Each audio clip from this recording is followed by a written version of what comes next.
जय श्री राम। ये वीडियो जो है वो अग्यारी पर है, किस तरह से आप जो आपके डीटी हैं, ईस्ट हैं, कुलदेवी कुलदेवता हैं, तो आप उनके लिए कैसे डेली, जैसे होता है ना कि अगर आप डेली हवन नहीं कर सकते हो तो वहाँ पर क्या है इंपॉर्टेंट कि आप उनके लिए एक भोग के तौर पे ऐसा कहते हैं ना वो एनर्जी आप दो उनको कि वो आपके लिए एज अ ब्लेसिंग्स आपको मिल सके। अब होता क्या है, जैसे हम हवन करते हैं डेली, ठीक है, हवन में क्या होता है, गणेश जी सभी कुलदेवी कुलदेवता और आपके इष्ट सबके नाम से ये स्पेसिफिक मंत्रों से आहुति जाती है, ठीक, वो एनर्जी आपको बहुत अच्छी मिलती है। बट सेम चीज़ यहाँ पर होती है अगर हम अग्यारी करते हैं, क्योंकि डेली हवन अगर आप नहीं कर सकते गृहस्थ हो तो यहाँ पर क्या अग्यारी का विधान है, उसके लिए सामरिक कप की रिक्वायरमेंट होती है, ठीक है। मैं आपको दिखाता हूँ इस तरह से, ये आपको इसलिए अमेजोन पे मिल जाएगा। एम्प्टी होना चाहिए, काउ का होना चाहिए, मतलब काउ डंग का बनता है ये, अच्छी कंपनी का अगर आप देखोगे, या फिर उपला अगर आपके पास है तो उपला का भी आप प्रयोग कर सकते हो, उसमें कोई दिक्कत नहीं है, ठीक है। तो इसका हम प्रयोग करेंगे। और इसका यूज़ होता क्या है, देखिए होता क्या है ना कि जब भी आपके घर में कुलदेवी कुलदेवता या ईष्ट की ब्लेसिंग्स चाहिए होती है तो वहाँ पर ये मैटर नहीं करता कि वो पर्टिकुलर डीटी कितना बलवान है। जैसे होता है ना, लोग कहते हैं कि कुलदेवी कुलदेवता हैं उसका बंधन कर दिया गया है, या उनका बंधन कर दिया गया है, या माँ काली उनका बंधन कर दिया गया है, तो ऐसे कैसे हो सकता है। तो बंधन ना उस पर्टिकुलर एनर्जी डीटी का नहीं किया जाता है, वो आपके घर में कितना अंश उनका जागृत है वो मैटर करता है। और इसीलिए मैं हमेशा हर वीडियो में कहता हूँ कि आप ना उस पर्टिकुलर डीटी की जो एनर्जी होती है उसको जागृत रखो, ठीक है। कुलदेवी कुलदेवता की जो एनर्जी उसको जागृत रखो। क्यों? क्योंकि अगर आपने 6 मंथ्स या 1 ईयर 4 ईयर 5 ईयर्स क्योंकि पूजा आप कर रहे हो, बट जो एक्चुअल में जिस तरह विधान पद्धति करनी चाहिए वो कहीं ना कहीं मिस होता है, जिस वजह से उतनी एनर्जी जनरेट नहीं हो पाती है, उतनी एनर्जी या उतना अंश जागृत नहीं हो पाता पर्टिकुलर डीटी देवी या देवता का। तो सिंपल विधान होता है, इसमें बहुत ज़्यादा ऐसा कुछ नहीं है, खाली पद्धति के अज्ञानतावश कह लीजिए, क्योंकि पूजा पाठ हम सभी जितनी सनातनी है सभी करते हैं, बट हाँ अलग अलग तरीका है। तो मॉर्निंग में जब आप पूजा पाठ करते हो अच्छे से कोशिश करना कि 6:30 या 7 तक मैक्सिमम ये पद्धति आप कर लो। इवनिंग में बिल्कुल नहीं करना, केवल मॉर्निंग में करना है। इससे होता क्या है, सबसे इंपॉर्टेंट चीज़ है कि इसमें हम जब अग्नि प्रज्वलित करते हैं, अग्नि मतलब जब इसको हम बर्न करते हैं तो ये धीरे धीरे बर्न होना शुरू होता है, तो यहाँ पर अग्नि का वास हो जाता है। अग्नि के बाद जैसे हवन में भी अग्नि का हम वहाँ पर स्थान देते हैं, अग्नि ऊर्ध्वमुखी होती है, तो यहाँ पर क्या है, अग्नि ज्योति सुषुप्त अवस्था में रहती है, मतलब कि धीमी धीमी तरह से रहती है, पूरी सुषुप्त नहीं कह सकते कि नहीं होती है। तो अग्नि की प्रेजेंस में जब हम प्रणाम करके अग्निदेव के लिए भी भोग देते हैं, प्लस जल का जो एक बंधन किया जाता है वो चीज़ मैं अभी आपको यहाँ पर बताऊँगा, और फिर उसमें हम अलग अलग भोग देते हैं। यहाँ पर क्या है कि स्वाहा नहीं बोला जाता, केवल आप सिंपल भोग दोगे गणेश जी या कुलदेवी कुलदेवता जो भी जिनको भी आप चाहते हो, कैसे विधान है और किस तरह से आप उसको और पावरफुल बनाते हो वो चीज़ें मैं यहाँ पर मेंशन करूँगा। क्योंकि अग्यारी का विधान जो है वो सिंपल होता है, जो विलेज में किया जाए या फिर जो हमारे माता बहनें करती है वो एक डिफरेंट चीज़ होती है, बट यहाँ पर ना एक पर्टिकुलर चीज़ ऐड करके उस एनर्जी को आप मल्टीपल टाइम्स बढ़ा देते हो। और वो मल्टीपल टाइम्स बढ़ना ही नहीं होता क्या है ना कि उस पर्टिकुलर डीटी के लिए जब वो भोग जाता है तो वो विदिन, जैसे कहते हैं ना कि आप 1 ईयर में जो पद्धति करते हो विदिन 2 और 3 मंथ्स के अंदर उतना अंश जागृत हो जाता है, और एक पावरफुल आपको वहाँ पर रक्षा सुरक्षा प्रोटेक्शन आपकी घर की एनर्जी बढ़ती हुई आपको दिखती है, और चीज़ें बहुत जागृत भाव में दिखता है। इवन जो आपका मंदिर भी होता है ना बहुत ही अलग ही आपको दिखना शुरू हो जाएगा विदिन 3 मंथ्स। अब देखिए, मैं जैसे आप लोग आते हो तो मेंबरशिप के लिए जो मैसेजेस आते हैं या फिर अगर 11 डेज पंचमुखी हनुमान साथ हैं जो भी आते हैं, तो वहाँ पर ना जब कोई कहता है कि ऐसी ऐसी कंडीशन है तो मोस्टली मैं उनके टेम्पल की फ़ोटो मंगाता हूँ, ठीक है। पहली प्रायोरिटी मेरी इसलिए रहती है क्योंकि समझ में आ जाता है कि कितनी जागृत उनके घर के देवी देवता हैं। अगर वो चीज़ें जागृत हैं और तब कुछ इशू है तो हो सकता है वो वास्तु या फिर पितृदोष की वजह से हो, बट अगर देवी देवता ही जागृत नहीं है वहाँ पर पूरी तरह से, वो ऐसा लगता है कि बहुत डाउन एनर्जी डल एनर्जी है, समझ में आ जाता है कि जब वहाँ पर कुछ है ही नहीं तो ऑब्वियसली छोटी सी एनर्जी भी आके पूरे परिवार को इम्पैक्ट कर सकती है। तो इसलिए यहाँ पर एक सिंपल सा विधान है अग्यारी का, और इसमें अगर मैं टाइम की बात करूँ कितना लगता है तो अप्रॉक्स आप मान के चलो कि 3 मिनट मैक्सिमम से मैक्सिमम। पद्धति इंपॉर्टेंट है समझना, क्योंकि कब करना है वो बहुत ज़रूरी है।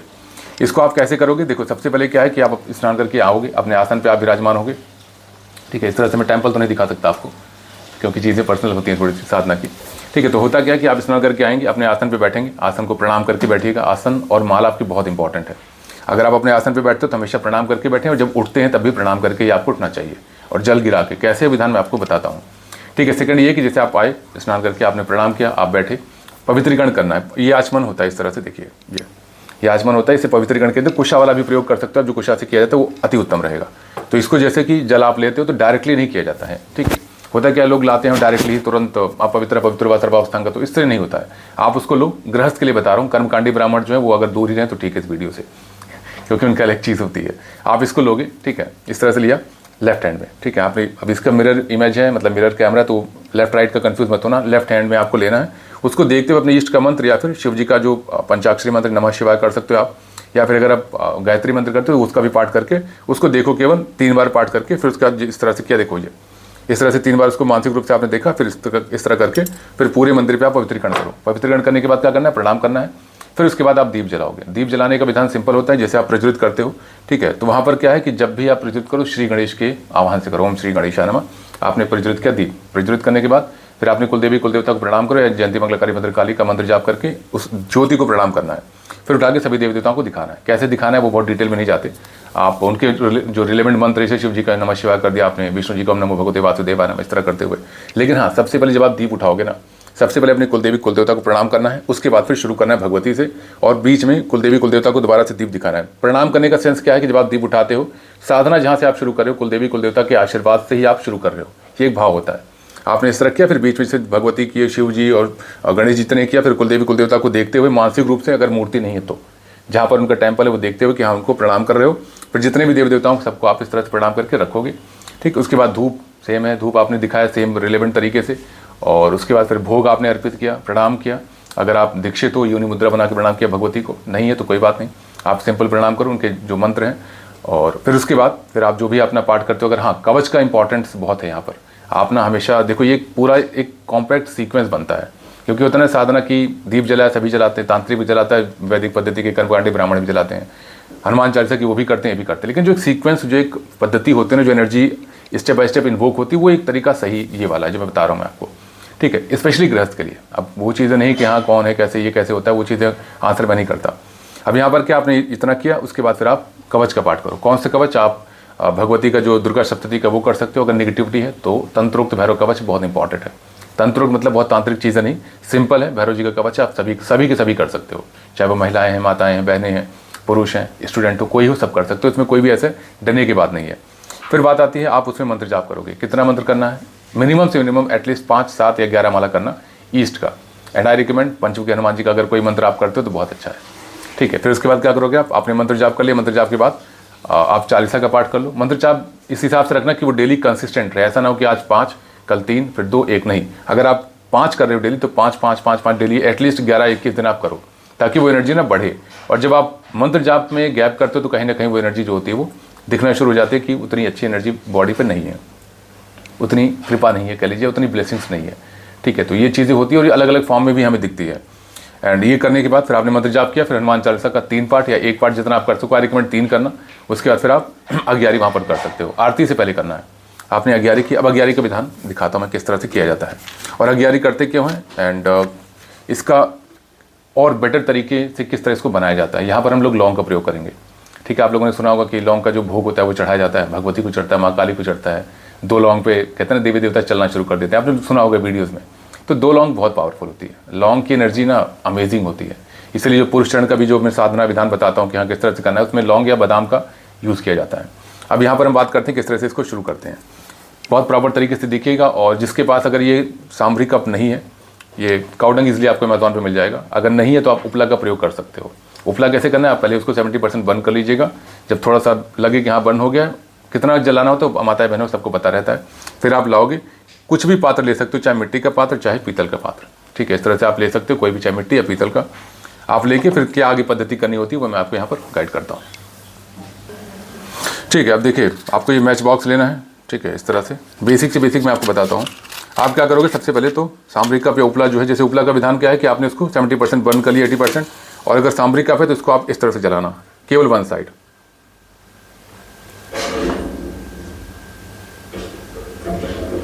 ये उपला एक काउडंग से ही बना रहता है, तो उससे क्या होता है कि साइड में धीरे धीरे धीरे धीरे जलता है। और जो आपके भोग होते हैं, जो चीज़ें, वो धीरे धीरे एक अलग ही एनर्जी एसेंस के फॉर्म में, जब ये स्मोक के फॉर्म में निकलता है तो उसकी अलग एनर्जी आपको फील होती है। और इसका जो स्मोक भी है ना बहुत ही एसेंसफुल लगता है। मतलब होता है ना कि स्मेल इतनी अच्छी होती है कि पूरे घर की एक प्योरिटी हो जाती है। आप में से अगर बहुत सारे लोग जानते होंगे, जो आपके दादी या पुराने लोग हैं वो ये काम किया करते थे। बट ये की पद्धति अब देखिए इस तरह से ये इतना साइड में इस तरह बर्न हो गया, ठीक है। इसको आप क्या करोगे? इस तरह बीच में यहाँ रख देना, चाहे वो कोई पात्र हो आपके पास। आपने क्या किया? रख दिया। अब ये है, ये देखिए ये क्या है? गुड़ और घी का मिक्सचर है, ठीक है। आप इसको ना, ये जो आपकी मध्यमा, इसको टच मत करना, ठीक। आप सिंपल सा ये जो रिंग फिंगर है इससे आपको इसको मैश करना है या फिर मिला लीजिए, जो आप कह लो। इसमें प्रॉपर तरीके से मिलाया जाता है। ये मध्यमा का यूज़ हम बिल्कुल भी इसमें नहीं करेंगे, ठीक है। ये हो गया। अब क्या है, ये एक तरह से भोग होता है। इसमें कुछ एक्स्ट्रा आपको ऐड अभी नहीं करना है, कुछ भी नहीं, केवल इतना आपने बना लिया। और यहाँ पर क्या है, वो चीज़ें प्रज्वलित हो रही हैं। ठीक, जब ये प्रॉपर मिक्स हो गया, अब ये हमारा पास प्रिपेयर हो गया है। और ऐसी कोई पात्र मत लेना जो कि खाने पीने में आप प्रयोग करते हो। सिंपल है कि आपको जो प्रयोग करना है वो केवल पूजा पात्र जो होते हैं वही करना है, और ज़्यादा नहीं, केवल 2 लौंग या 4 लौंग आपको लेना है बस। लौंग जो आप लोगे, देखिए लौंग जो लेना है आपको बहुत ही प्रॉपर तरीके से ऐसा लौंग लेना है जिसमें प्रॉपर फूल हो। ये होता है ना, देखिए ये ना प्रॉपर फूल इस तरह से होना चाहिए, तब उसका अच्छा बेनिफिट है एक तरह समझो। क्यों? क्योंकि जो देवी देवताओं को चढ़ता है लौंग, तो वो जो फूल होता है उसके साथ ही चढ़ता है। ठीक, अब आपको क्या करना है, आपके पास लौंग प्रिपेयर हो गया है, आपके पास जो गुड़ और घी का मिक्सचर है, जो घी यूज़ करेंगे काऊ का यूज़ करेंगे, कोशिश करना जितना प्योर हो उतना अच्छा है। ठीक, और ये हमारा जो सामग्री कप है वो इस तरह से हो गया है। अब आप क्या करोगे, इसको पवित्रीकरण करना है, या फिर पवित्रीकरण नहीं कर सकते, इसको हम केवल जल इस तरह से किया जाता है चारों तरफ। इसका वो तो एक बार करना है। मतलब क्या होता है, अग्नि यहाँ प्रज्वलित हो चुकी है, आपने इस तरह से अग्नि को प्रणाम करते हुए फिर उसको हे अग्नि देवता एक तरह से प्रार्थना करोगे, नहीं तो जिसके लिए जो भोग दिया जाए उन तक ही पहुँचे। किसी प्रकार के नकारात्मक ऊर्जा इसको ना ले सके, चाहे वो मलिन ऊर्जा हो, नकारात्मक ऊर्जा, भोगी शक्ति इसको ग्रहण ना कर सके। और फिर अपने इष्ट, चाहे हनुमान जी हो चाहे भैरव जी, उनसे प्रार्थना करनी है कि रक्षा करना, कि किसी प्रकार के भोग और कोई इसको ग्रहण ना कर सके। जिस पर दिया जाए या जिसके लिए दिया जाए उन्हीं को ये प्राप्त हो।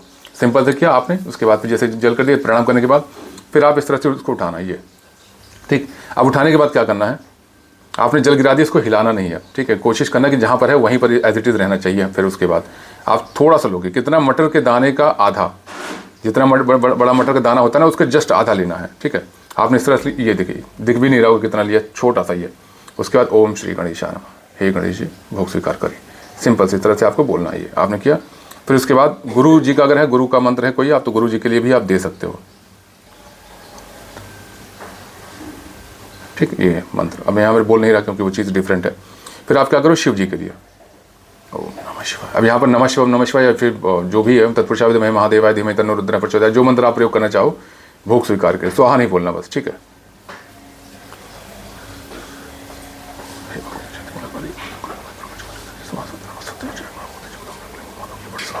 आप भगवती के लिए जो मंत्र चाहे वहाँ पर भोग इस तरह बोल के स्वीकार करें।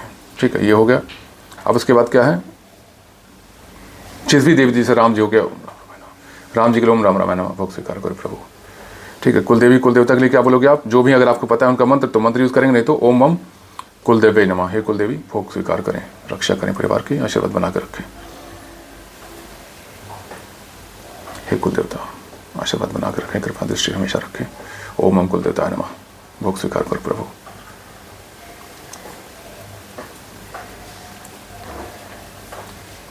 लक्ष्मी जी के लिए ओम श्री भगवती भोग स्वीकार करें। ठीक है, ये लक्ष्मी जी के लिए आपने कर दिया। यहाँ पर मंत्र में नहीं पूरा बोल रहा क्योंकि उसका कुछ रीज़न है। ठीक है, फिर विष्णु जी के लिए ओम नमो भगवते वासुदेवाय नमः, हे विष्णु जी भोग स्वीकार करो, कुल पर हमेशा कृपा दृष्टि बना के रखना। ये हो गया। अब देखिए यहाँ पर इंपॉर्टेंट क्या है, मैंने यहाँ पर आपने देखा होगा कि मैंने यहाँ पर जो मेन अपनी डीटी है उनके लिए नहीं भोग रखा। ठीक है, उसका रीज़न क्या है कि अब वो हम लौंग का प्रयोग करेंगे। ठीक, कैसे करेंगे वो आप देखो ध्यान से।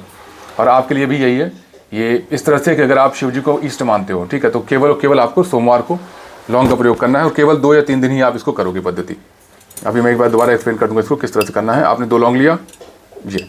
ठीक है, अब जैसे कि सपोज करो कि मैं हनुमान जी को अपना मानता हूँ कि हाँ उनकी पूजा पद्धति बहुत अच्छे से करता हूँ, और आज मंगलवार है, तो क्या करेंगे, आज उस तरह से रहेगा, जो भी मंत्र आप जाप करते हो उनका उसका प्रयोग करना है। ये ठीक है, इसमें आपने इस तरह रख दिया 2 लौंग।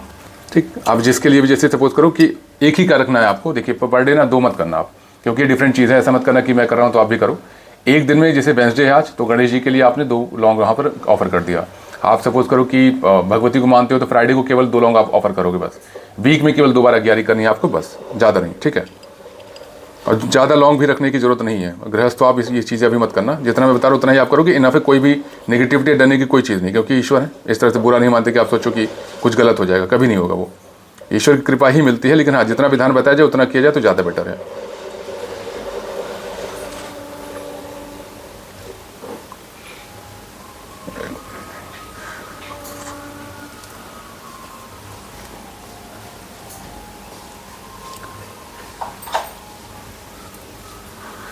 ठीक, ये चीज़ आपने किया। अब यहाँ क्या है, भोग आपने पूरा ऑफर तरीके से कर दिया। अब इसको जब ऑफर कर लेंगे ना तो उसके बाद जल इस तरह से लेके चारों तरफ जरूर से जरूर गिराना है और फिर इस तरह से एक बार कर देना है जो देवी देवता है उनकी तरफ करके, और फिर प्रणाम करना है कि आपके लिए भोग है, कृपया स्वीकार करें, मुझसे कोई गलती मुझे क्षमा करिएगा। और भैरव जी से दोबारा प्रार्थना करनी है कि जिसके लिए भोग है उन्हीं को प्राप्त हो, किसी प्रकार की नकारात्मक ऊर्जा, तांत्रिक शक्ति या भोगी शक्ति इसको ग्रहण न कर सके। That's it. अब इसको हिलाना नहीं है, ठीक है। इस तरह से ये आप देखोगे तो इस तरह से ये गलती से भी इसको हिलाना नहीं है, ठीक। अपना प्रॉपर तरीके से ये धीरे धीरे धीरे धीरे ये सुलगता रहता है, ठीक है। और इसकी स्मेल बहुत पावरफुल, बहुत ही अच्छे वे में लगती है। इस तरह से विधान है और डेली नहीं करना है, ठीक है। डेली नहीं करना, बहुत ध्यान से सुनिएगा। आप अगर भगवती को इष्ट मानते हो तो फ्राइडे करिएगा। आप अगर हनुमान जी को मानते हो तो केवल हनुमान जी के लिए आप ट्यूसडे को 2 लौंग का प्रयोग करेंगे, बस केवल 2 लौंग, not more than that. And अगर गणेश जी को मानते हो तो आप फिर वेडनेसडे को करोगे 2 लौंग। ऐसा नहीं कोई ज़्यादा पावरफुल कोई कम पावरफुल, बट हाँ ये चीज़ें क्या है कि आपको इसमें एक अलग ही एसेंस, अलग ही एनर्जी फील होती है। शिव जी के लिए तो शिव जी के लिए आप केवल सोमवार को करेंगे, सिंपल सी विधान है। इसमें अगर किसी को कोई डाउट रहता है तो आप कमेंट कर सकते हो, आई विल रिप्लाई। और मैक्सिमम से मैक्सिमम 2 दिन करना, 2 दिन से ज़्यादा मत करना, ठीक है। लौंग का प्रयोग आप 2 ही करोगे, उससे ज़्यादा नहीं करोगे। एक ही देवता के लिए एक बार में करोगे। क्यों करना है, कैसे करना है, वो चीज़ें फिर डिफरेंट कभी हम डिस्कस करेंगे। इतना ही विधान है, ठीक है। और जो जोत में फूल बनता है इस पर बहुत ज़्यादा ध्यान नहीं देना, ठीक है क्योंकि ये सब चीज़ें छोटी होती है, बहुत भ्रमित करती हैं। इन चीज़ों पर ज़्यादा फोकस नहीं किया जाता है, ठीक है। चलो सभी को जय श्री राम। बाकी अगर कोई क्वेश्चन रहता है तो आप पूछ सकते हो।